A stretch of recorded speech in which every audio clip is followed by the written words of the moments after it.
Hello, hello, hello. We are live again tonight for Timeshare Recap Tuesday on a Wednesday. I apologize for being a little bit late, but got a little sick.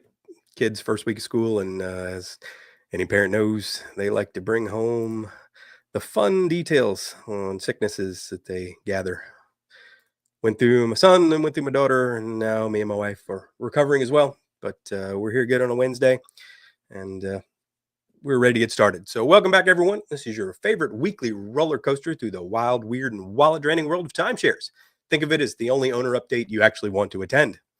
This week, we've got everything from free perks that'll make you cheer to special assessments that'll make you cry. And yes, even a story about timeshare owners going to jail. But don't worry, it wasn't because they left their towel out on the pool chair for more than 30 minutes. So, grab yourself a margarita or two, adjust your imaginary resort wristband, and let's dive into the top stories rocking the timeshare universe this past week. Because remember, it's happening in timeshares. Doug's going to be talking about it. So to get started, our first topic of the evening is that for those of you who have been following the story, which pretty much took over the internet last month, my voice is a little muddy. Yeah. Thanks, Diane. Thanks, Roy. My voice is certainly trying to recover from. Man, you should have heard me yesterday. I had sneezed and coughed and snorted 100 times before we even got to going through this whiskey. You're darn right. That helped me get to sleep tonight.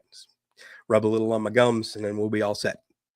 But greetings, Billy. Thanks for tuning in. Thanks. We got so many people chiming in today. Appreciate you guys. Maybe Wednesday's a better time. Apologize again for being a little delayed. Definitely under the weather. You know, first week of school, getting through it, and didn't even survive without all my kids, and now our entire family recovering from whatever funk that my kids dragged home.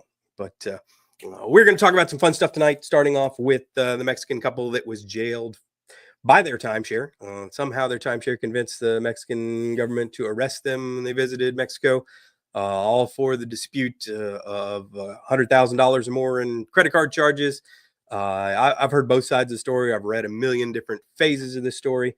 Comes down to these two owners, from all appearances, and even this story that they're talking about how they're now trying to fight back. They're suing the resort for putting them in jail and making them sign an NDA and an agreement under duress, basically telling them that the only way they're getting out of Mexican prison is to sign this form and go home. And can't really blame them for choosing to do that. I don't think anyone in that situation probably would have done the same. But story goes, the resort says that these owners took advantage, paid for this ownership, hundreds of thousands of dollars in charges, visited the resort numerous times, are perfectly happy, and then somehow disputed multiple charges for over 100, I think it was $115,000 or something, and somehow Visa or MasterCard or American Express, whatever credit card it was, agreed with them and reversed all the charges. As such, the resort was not happy with that.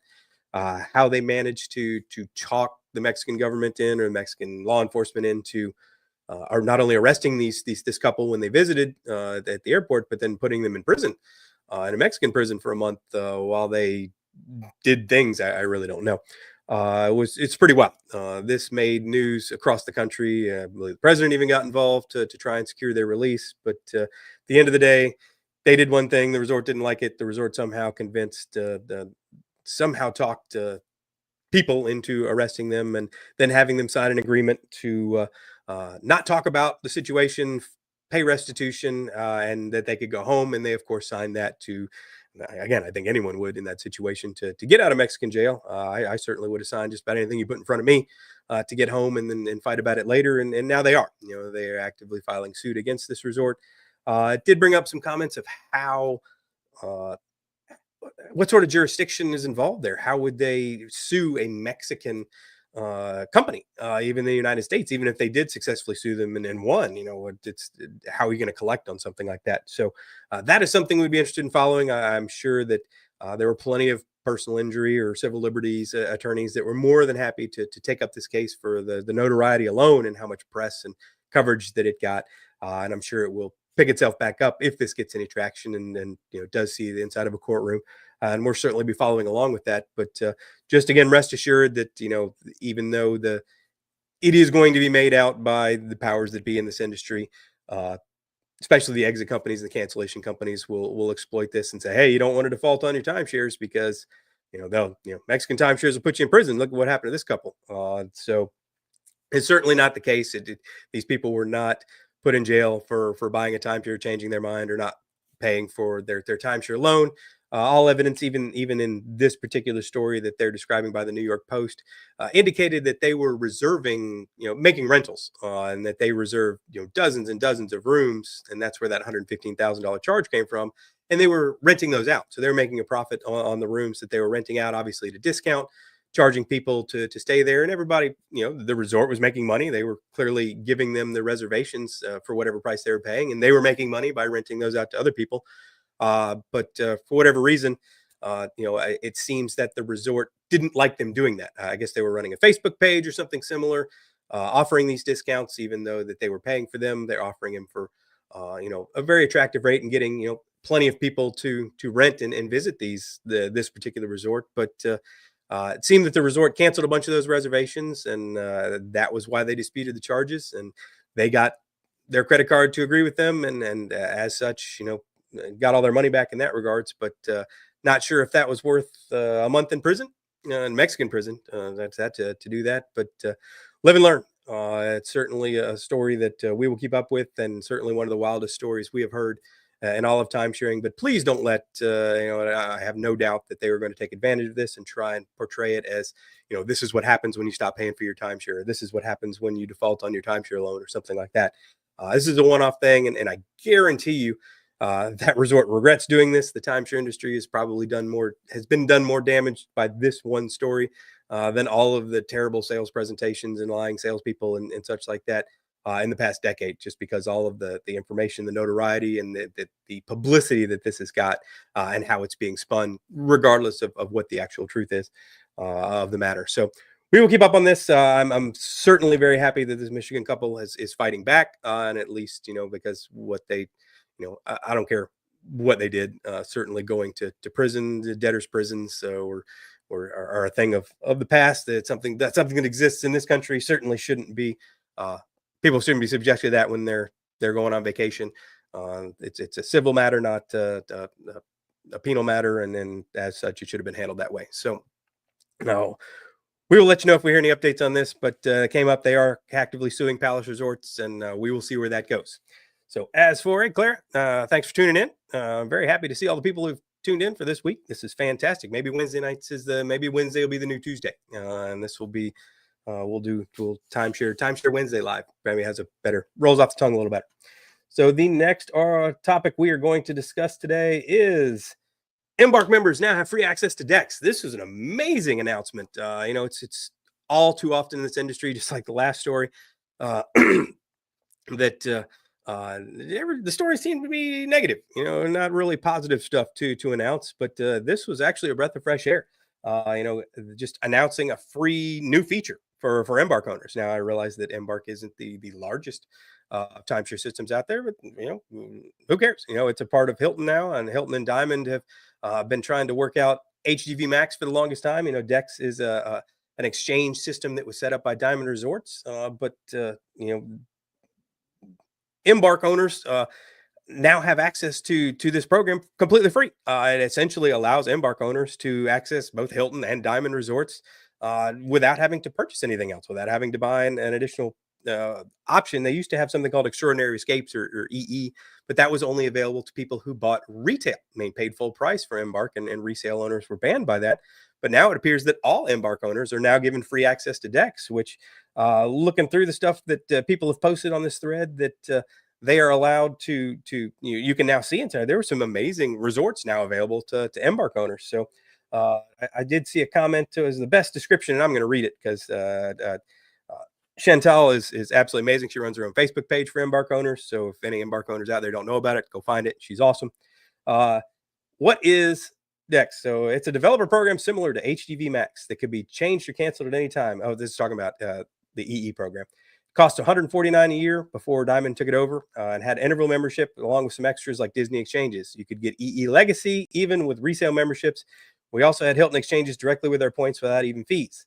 We also had EE20 was ramped up. A version of Diamond initiated in 2016 and required the purchase of new points from the developer, i.e. resales are prohibited, an extra annual fee per cost per point owned, and had tiers with dubious benefits that many members ended up never using, except the Interval International membership. You couldn't drop out and had to pay the fee and extra point cost every year, or you couldn't use your Embarc points, which kind of sucks. At this point, no one could join the legacy EE anymore, but you could continue to pay and keep it. They're obviously, excuse me, I lost that. Obviously, phasing both versions out, and now there's no incentive to buy. Continue paying for Legacy E as 2.0 is no longer being offered to new point buyers. It's now been replaced by HGV Max. Are y'all confused yet? Uh, when Diamond introduced DEX in 2019, they dropped Interval from EE, but members could then get a direct membership with Interval, which many members preferred to DEX. DEX generally doesn't have the same category of resorts with its actual availability in II nice list with 4,800 resorts, but nothing such as Disney or Marriott. It's also a much more complicated system with potential to lose points or pay extra points or money if the resort you choose isn't in the tier you deposited into. I suspect that free EE was added so that more members would drop II and trade with DEX. Instead, having more Embarc weeks available in DEX is undoubtedly the goal. We're in upper tiers compared to most Diamond and soon now Blue-Green resorts. EE is still referred to the fair number of members and have 2.0 version, and it hasn't officially been killed yet. So that's a mouthful. So as it is now, you now have 4 separate systems, which would be Embarc, Hilton Resorts, Hilton Grand Vacation Clubs, Hilton Vacation Club, Diamond Resorts, and Blue Green, which we all assume will eventually come into the mix under the Max program to allow some sort of cross platform availability, meaning Hilton owners will access Blue Green and Diamond and Embarc and so on and so forth. Good evening. We'll be here. Went to the movies. Starts at 9:30. Well, hey, no problem, Jerry. I'm glad you could chime in even for a few minutes. Enjoy the movie. Hope you're going to see something good. But this just seems like a free option, allowing Embarc owners, a nice little taste and more availability within those other systems. So, not something that they had previously. I'm hoping that this is just a step towards what will eventually be probably a newly named program. They'll probably ditch the Max thing, and because it's just kind of, or maybe it'll just overly be called Max. But I would imagine that there will eventually be some sort of, layer above all 4 of these systems that will allow some sort of, we'll call it the nebulous cloud of Hilton, that will allow, Embarc owners to kind of filter in and get Blue Green and Hilton and Diamond Resorts and vice versa. So to see these expanding, this is what we all expected. This is what we all hoped for. At least anyone who owned Hilton, Diamond, Blue Green, or Embarc dreams of a universal system where all 4 of those programs allow equal access, meaning as a Blue Green owner, I can check availability in all 3 of those other systems and vice versa. And that would be absolutely amazing. That would be a huge boom. And I think the first system that comes up with a seamless version of that, even though I can't, and for the life of me, imagine how they're going to work that out, but I don't get paid for that. Someone smarter than me can work on that project. I think the first person that can offer that is going to have a huge bonus in selling timeshares, because you can now say that, hey, you buy a Diamond Resorts timeshare, you do have access to the Hilton system, you do have access into Blue Green, you do have access to Embarc, and vice versa. So right now they say that, but we all know that HGV Max doesn't quite work that way, and nor does DEX. DEX it might be advertised as Embarc owners can have access to everything, but we know that's not the case. But it's a great step forward, and right now it's being offered for free. So if you are an Embarc owner, log into your account. Apparently, it is rather cumbersome. I'm not an Embarc owner, so I can't log in and show you and poke around with it. But it's free. It's available to you, whether you're a resale buyer or a retail buyer. So go in and see what you had. I saw a number of people that were showing some really nice resorts that were available in there. Where was it? That's here you go. So many see these in DXE: the Crane, Craig Lodges, Plantation Beach Club, Carlsbad Sea Point, Grand Pacific Palisades, Donatello, Grand Mayan Properties. That's obviously not everything is in there, but again, we hope that expands. We hope this is just the start. There would be really no reason for them to announce this and start rolling it out if they were just going to keep it limited like this. So I would imagine this is going to expand.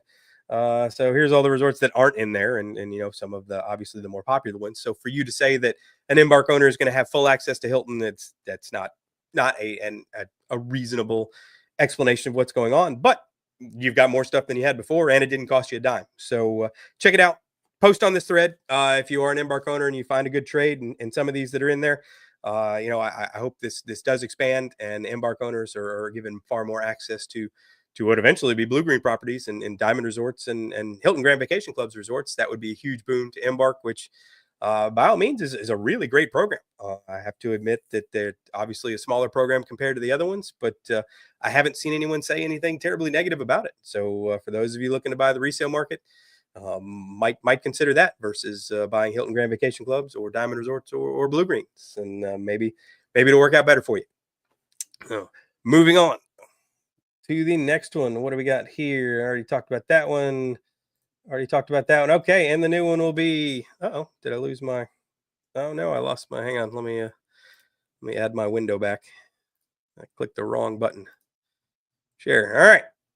ARDA announces the brand new website called the Timeshare Consumer Protection Center. Now, sure, all of you are super not rolling your eyes at this point at ARDA releasing yet another initiative at combating timeshare exit, cancellation, and resale scams.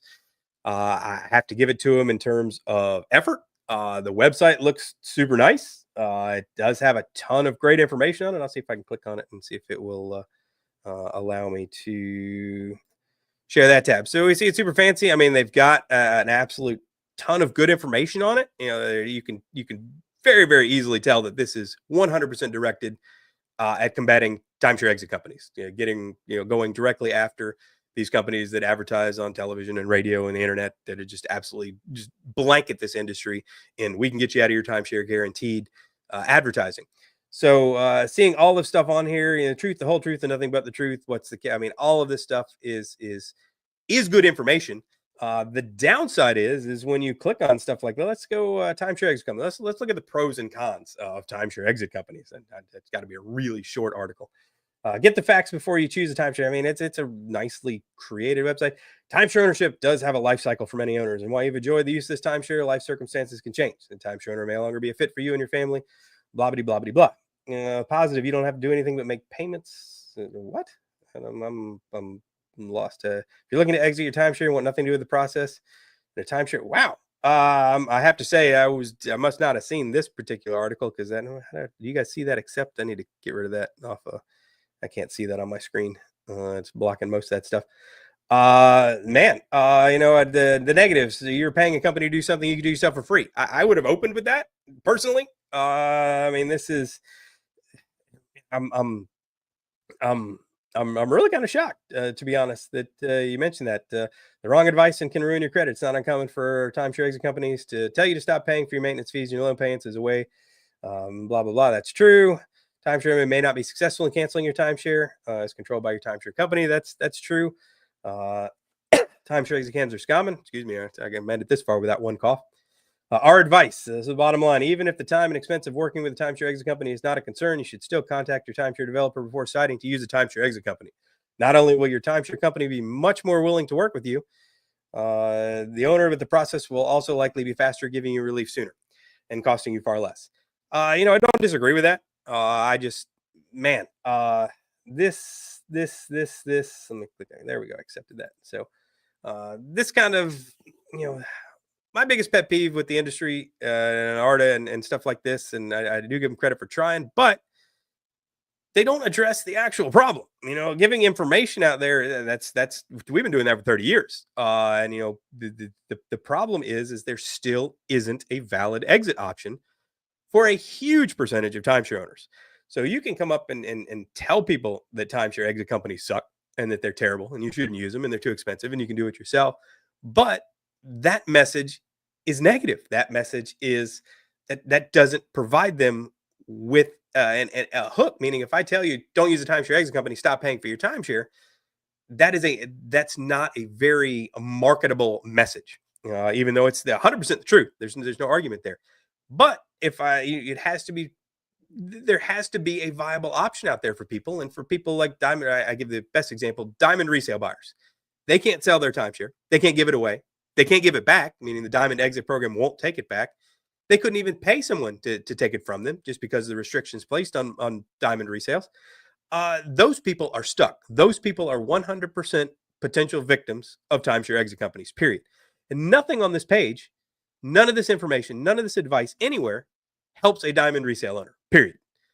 They are either going to have to figure out themselves that they need to default on their Diamond Resorts timeshare and await Diamond Resorts, reaching out to them to take their ownership back, or whatever it happens to be, or they're going to fall victim to an exit company. Those are the only two solutions that a Diamond Resorts owner has. And that's the same with so many other systems out there. Another great example, Hilton Silver Week owners. Hilton won't take back Silver Weeks. You can't sell Silver Weeks. You can't give away Silver Weeks. What is a person to do if they own a Silver Week in Hilton Grand Vacation Clubs, which I would be willing to bet that Silver Weeks are probably the most sold ones out there. It's the entry level package. It's what most people are probably pitched when they join, or balk at the high fastball that is originally sent to, hey, we'll start you out at this 50,000. Oh no, that's way too expensive. Let's cut that in half, or buy 25% and sell you a Silver Week instead, and then you could always upgrade later down the line, or whatever the sales pitch happens to be. There's so many examples across the board of owners, tens of thousands of owners who are in a situation where their timeshare is unsellable, ungiveawayable. I know that's not a word, but I'm going to go ahead and coin it. And their only option is to default and stop paying. Now, all they're doing is fighting against companies that tell them, hey, don't do that. You're going to ruin your credit. They're going to sue you. They're going to come after you. You're going to garnish your wages. Your kids are going to be stuck with it. Your kids are going to be, chained up and, breaking rocks for the next 30 years to pay off your timeshare debt. All of these ridiculous things that don't happen, but it's a much better pitch than stop paying for your timeshare and something may or may not happen to you, even though that is the cold reality. So my issue with spending all this money and going through all this thing to release a whole nother website to give information out to try and seemingly be a neutral third party is that, or give unbiased information, is that it doesn't give those people a solution. Giving them the information still doesn't give them an out other than default. And again, if it flat out said that, hey, in some cases, you may need to stop paying for your timeshare and roll the dice and wait for the resort to work out, that's one thing. But you see some of these, let's go in. Where's the one? Let me find one. What to do? I'll go out there in a second. Let me do selling your timeshares, the pros and cons in the process. Let's look at this one. Let's see what it talks. You're into a timeshare, you sell it. Let's look at the positive. Resale is inexpensive. It's less time consuming than other exit options. All right. This could make some of your initial purchase price back. Sure. I mean, maybe. All right. Again, more, the average owner who is on this website trying to get rid of their timeshare is not in a situation where they own something they're going to make money back on. The negative, it might take some time to sell. Well, you just told me that it's less time consuming than other exit options. So which is it? It's both a positive and a negative, I guess. I don't know. You have to keep paying for your maintenance fees and or loan payments. There are additional costs associated with the resale. It can be. Step one, examine your timeshare contract to make sure you're allowed to resell it. I've never encountered a contract that didn't allow me, that said someone couldn't resell. So I don't know what that is. The right of first refusal. Again, a seller doesn't care. The right of first refusal just means the resort's going to buy it instead of my buyer. So know the details. Make sure you understand the details of timeshare ownership. That's valid information. Choose how to sell your timeshare. There are several different ways. Selling your timeshare back to your timeshare company. All right. Again, that's one of those. One out of every 500 owners could possibly sell back to maybe Marriott Platinums, and they would pay them 10 cents on the dollar. Sell it yourself. There are sell avenues. Look at that. Tug gets a mention right under Red Week, so that's nice. So I will give them thumbs up, Arda, for having Tug on there. The bigger problem with this, and I didn't realize that we were even listed on there, couldn't find any stuff on there, is that Arda themselves had a selling your timeshare with the realtor. Let's click on that. Listed upfront fee resale companies, known upfront fee resale companies, as a valid option to sell your timeshare. I just don't agree with that. It's been like this for years. It's my biggest gripe with Arda is that, you want to clean up the industry. You have to take a firm stance on the biggest problems that face resale buyers. And that's a lack of exit programs by all resorts and upfront fee resale exit cancellation companies. And the fact that some of these actually, for example, what was Exploria? Exploria actually refers its owners to a quote unquote trusted resale company that will tell them that they can sell their Exploria timeshare, which is worth nothing, that they are lucky to give it away, that they can sell it for thousands of dollars. And then they have to pay hundreds of dollars up front to list their timeshare. The fact that the message is so mixed across the industry, and the fact that the options are so poor, owners don't know what to believe. They can go with the common theme, which is, every Google ad you type in for get out of my timeshare or sell my timeshare or exit my timeshare is an ad for an exit company. They are just dominating the space in this industry. Or you can go to your resort and be told that, sorry, we can't help you. Best of luck. Here, try some of these companies. They might be able to help you. And unfortunately, those companies are just out to take advantage of you as well. The message just, it sucks. It's resale right now. It's always sucked. But the fact that the industry just doesn't want to eventually just nut up and admit the problem and do something to correct it. And it pisses me off, and it's pissed me off since I've been in the timeshare industry, and for going on 20 years now. I just don't know how to fix it. People keep coming to me and regularly and ask me, they're just platitudes. They know what the problems are, and I realize that I absolutely love some of the people that I work with in this industry, and I know behind closed doors and privately they say things, and the stuff that they say publicly, they have to yeah, I don't even know how to make a better example of it. But the mantra on Tug has always been, for 30 years, not pay a large upfront fee to do anything with your timeshare. Yet the biggest scams that face this industry are companies that charge huge upfront fees to do something, doesn't matter what it is, with your timeshare. And day in and day out, thousands and thousands of owners fall victim to these scams. And it's frustrating that that simple message can't be shared across the industry. Or a better option, if you want to put these companies out of business, is offer your own solution to your own owners. That just seems like a no-brainer to me. And I harp on this day in and day out because it's super annoying that to see all of this. And again, there's some great information on this page. There's, so anyone that goes here is more likely than not to hopefully avoid being scammed, but it still doesn't fix the problem for those thousands and thousands, if not tens of thousands of owners who have timeshares that are unsellable, ungiveawayable. I'm gonna token that, and just their only option is to default. You roundabout, you can kick it, you can beat around the bush all you want, but the fact of the matter is that is their only viable exit option. And I hate that that's the case, and I hate that the industry has come to that. But when your only two options in front of you are to pay for something for the rest of your life that you can't use and don't want, and the resort won't take back and you can't sell, or to walk away and roll the dice and wait for the resort to eventually, reach out to you for settlement or turn you over to collections, which is possible, just rare. Uh, you know, uh, that option is very, very easy. Neither of those options are great. Obviously there's downsides to both. There's one huge upside to defaulting in that it guarantees the ending of your ownership. More importantly, that is what these exit companies thrive on. That is the solution that they all provide to people for thousands and thousands of dollars.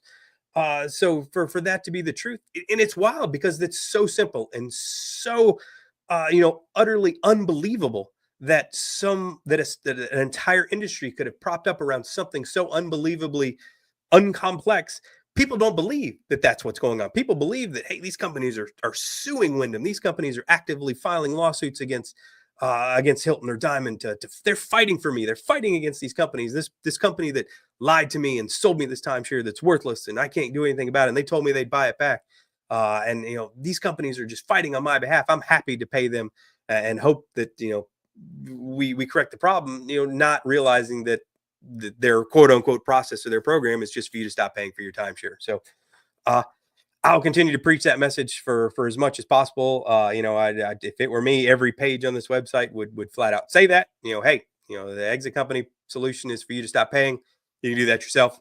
End of story. Obviously, again, that's the problem is that such an unbelievable claim that most people don't believe it.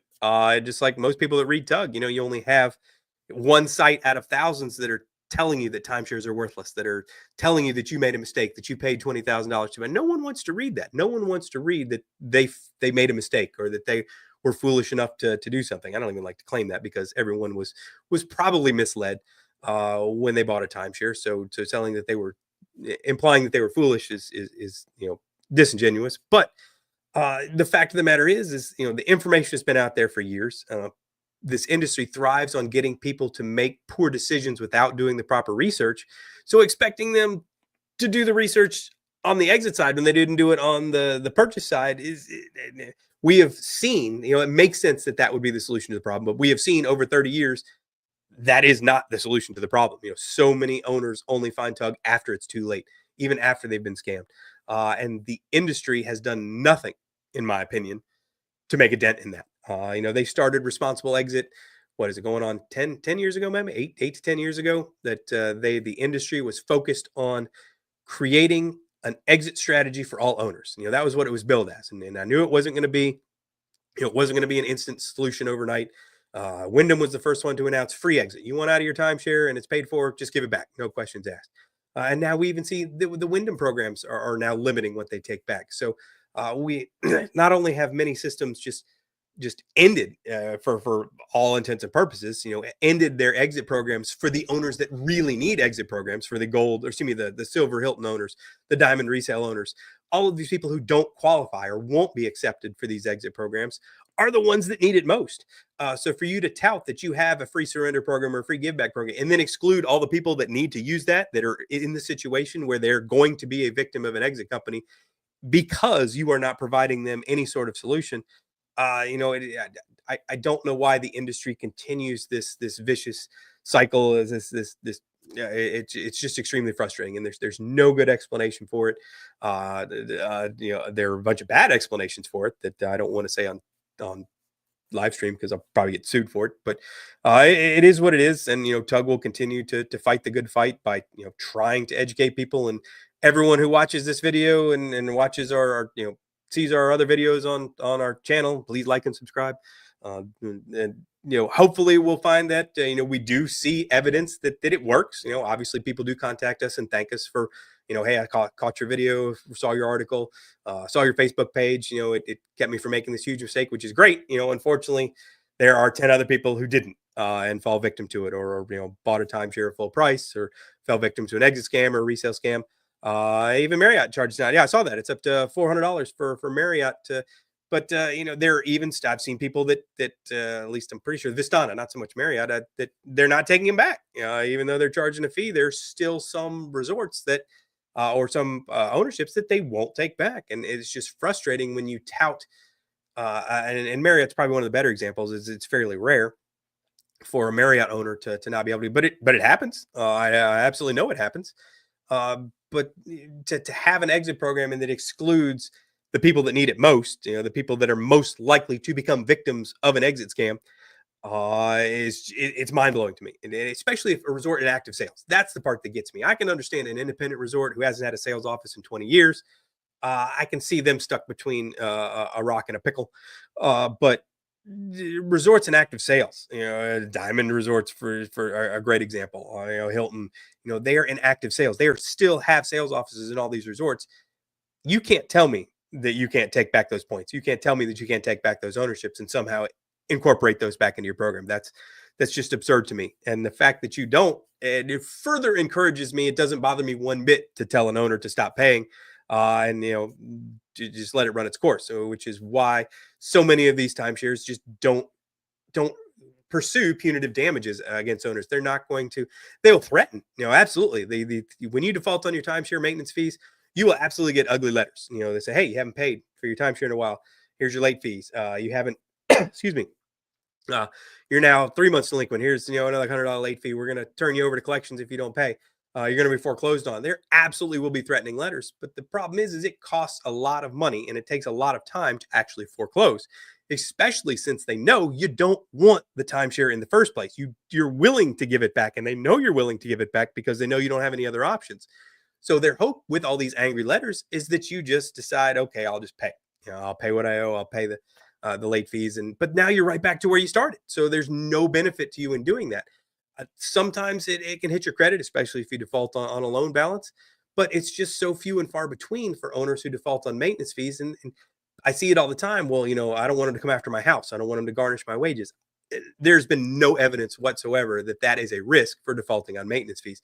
I've never seen wages garnishes. No reported instance of you mean that coming after your home or your car. In most states, your primary residence is protected, even if they did receive a judgment. These things just don't happen.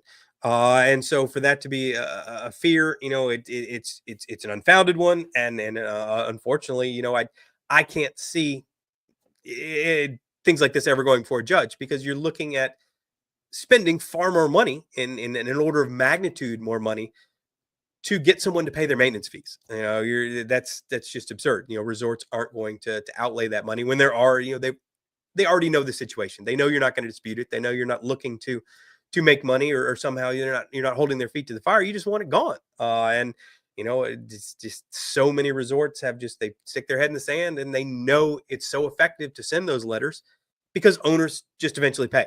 Owners have the average owner has an ingrained fear of defaulting on an obligation, and so many people pay after they get those threatening letters that strategy is more effective than anything else, and that's the only valid explanation why the industry does that. But for those of you who are truly worried about having your home taken, or someone Johnny Kneecap showing up with a baseball bat at your home to collect on your maintenance fees, this is ridiculous. Doesn't happen, won't happen, never happen. So if you're in that situation, you just need to take a long, hard look at your own personal situation. It's different for every single person, but again, when your two options are continuing to pay for something that you don't want, you can't sell, you can't give away, and the resort won't even take back from you, and just walking away from that, and eventually waiting for the resort to reach out to you to sign over the ownership back to them, which will happen eventually, guaranteed. For many people, that situation is very clear. And if that is what exit companies, that's the message that exit companies gave to, hey, we're just going to write a bunch of letters, and we're just going to, you're going to stop paying for your timeshare, and eventually the resort will fold. And if you want to pay a company $7,000 for that, no problem. If they're upfront about it, and if you feel that service that they are providing to have you stop paying for your timeshare and then waiting for the outcome is worth thousands of dollars, I have no problem with exit companies. You can do whatever you want. But the fact of the matter is that's not how they operate. That's not what they claim to do. Because if that were the truth, and that was what told people would just laugh. There's no way someone who sent me an email say, hey, can you walk me through getting out of my timeshare? Sure, stop paying. That'll be $1,000. People would laugh. No one would ever pay for something like that. So knowledge is power. It always has been. The people that do find the knowledge and do realize what's going on will avoid being scammed. But unfortunately, when presented with a really, really ugly truth and a really, really, really attractive lie, people are going to believe the lie. That's just been proven for not just the timeshare industry, but just about anything throughout the course of human history. So, moving on. Soap table off. Soapbox off. Dang it! I keep clicking on the wrong button. Sorry. Last option. Share screen. I'll get used to this in here.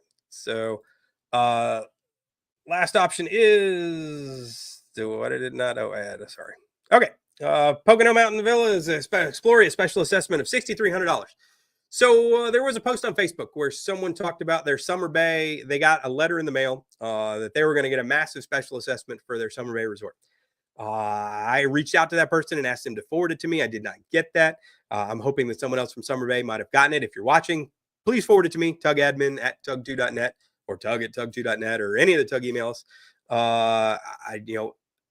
They forwarded this one, which was from 2024, quoting a special assessment of $6,318 for Pocono Mountain Villas. And this is what they provided. It was one of the other resorts they owned, and they were afraid that coming up, they're going to get another huge special assessment. So I was surprised we didn't hear about this in last year, because that's a hefty special assessment. That's 6 times your maintenance fees. I would have expected far more people to complain about that. The best part about that was still, even though I've been told that the whole voluntary ARDA contribution thing was phased out, and here we go, right here, right in this one, voluntary ARDA Rock, $8. I guess we can thank our lucky stars that it's not $10 or $15 that I've seen before. But again, another example of no way to not pay that. No indication on here what I want to do if I don't want to pay this voluntary fee. Can anyone tell me how this is a voluntary fee if you're automatically charging it to me as part of my bill?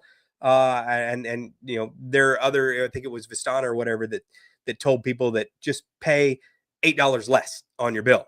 The problem is that for some reason, until someone corrected it manually, it showed you had a delinquent balance because you didn't pay your full amount that was owed.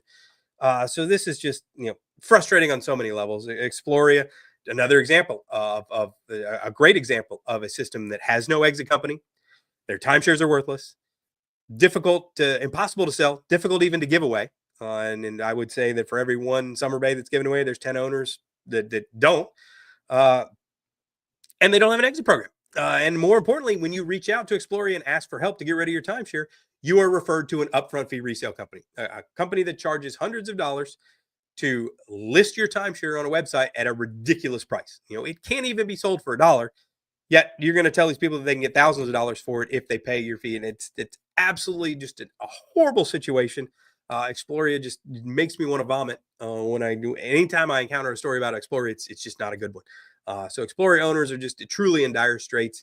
And if I had a list, if there was a way to find all the customers of exit companies, I would bet Exploria and Diamond Resorts are easily the top two largest percentages, just because of the situation that those people are in. Every Exploria owner is unable to you just can't sell a timeshare for Exploria. You can't give away a timeshare for Exploria in most cases, and they have no exit program. And this is a perfect example of how many Exploria owners were out there. Someone thought it was 250,000 or something like that. Exploria owners out there. Uh, all of those are potential victims for exit companies. And if they went to the new timeshare TCPC, whatever the name of that thing was, they would get a bunch of great information. They would get a bunch of truthful information, but they wouldn't get any solutions. They to telling them that their option is to stop paying for their timeshare and wait for Exploria to eventually reach out after threatening to send them to collections or foreclosure and stuff like that it's a really, really crappy situation that the average owner is probably not willing, at least initially. If you sat down with them and explained it to them that these are truly your options, but that doesn't happen. The owner is presented with, well, this company says they can get me out scot-free for a couple $1,000, or I could stop paying myself and maybe get turned over collections or maybe get foreclosed on. Even though those are the exact same solutions, one is marketed far better and thus charges thousands of dollars, and the other one is completely free. And so when you see special assessments like this, would you? I mean, if you were in the situation where you had a timeshare, let's say you haven't stayed at Pocono Mountain Villas in 5 years, and your maintenance fees are $1,300 a year. You can't sell it, you can't give it away, you can't give it back, and they want to charge you 6 years of maintenance fees, 5 years of maintenance fees for a special assessment. How many of you would pay that? How many of you would be immediately searching for ways to get rid of your Exploria timeshare versus pay? More importantly, you couldn't even sell it, even if the case, because you would have had to have paid the special assessment to sell it, or the new owner would have to pay that. And what person in their right mind is going to buy even your $1 free timeshare, knowing they have a $6,318 bill that they have to pay as soon as they take it over? So things like this are absolutely what drive owners in droves to exit company scams and timeshare resale scams. The industry is creating its own market for these scammers to exploit. And it is just absolutely wild to me. But for this one, any Summer Bay owners out there, please, if you've heard anything about a special assessment, if you've gotten any literature about a special assessment, if you got any emails about a special assessment, please forward them to me. I'd like to see it. As I mentioned in the thread, I'm not sure. I can't imagine that the Summer Bay has already announced its 2026 budget. And usually that doesn't get done till October, November timeframe. And Florida doesn't allow you to, Florida HOA law, you can't levy a special assessment for next year without a budget, meaning that the special assessment's entire goal is to make up for a shortcoming in the budget. If you haven't drafted your budget and you haven't approved your budget, you can't call for a special assessment and vote on a special assessment when you haven't set your budget yet. How do you that just doesn't work that way. If you have a shortcoming in your budget, you need to address that in your budget. And as such, now, admittedly, many resorts and many homeowner associations are limited to how much they can raise dues in a calendar year. For example, the one I'm on is 5%. We can only raise our dues 5%, which over the past 4, 5, 6 years hasn't even covered inflation. So we have had to levy special assessments after the budget is started, because we know there are going to be shortcomings. We can't pay the budget, even with all of the dues then, but I can't levy a special assessment now for 2026, even though I know there'll be a shortcoming. I have to pass the budget first and vote on it and approve it before I can levy a special assessment to know how much I'm going to be able to charge for that special assessment. So this stuff is just wild. And I imagine that the letter that the person got for Summer Bay was probably more along the lines of a potential special assessment, because anytime you are going to vote on it, associations in Florida have to send out a letter to all of the members of the association informing them that the meeting is going to take place to vote on a special assessment. It had the details of the special assessment and so on and so forth. So I imagine that that's what that person got. And then that meeting will take place probably at the same meeting where they approve the budget. So they will approve the budget and then approve the special assessment. And then the official bill will be sent sometime in the November to December timeframe. So again, any Summer Bay owners out there that have gotten something like that, please send it to me. I'd like to clear this up.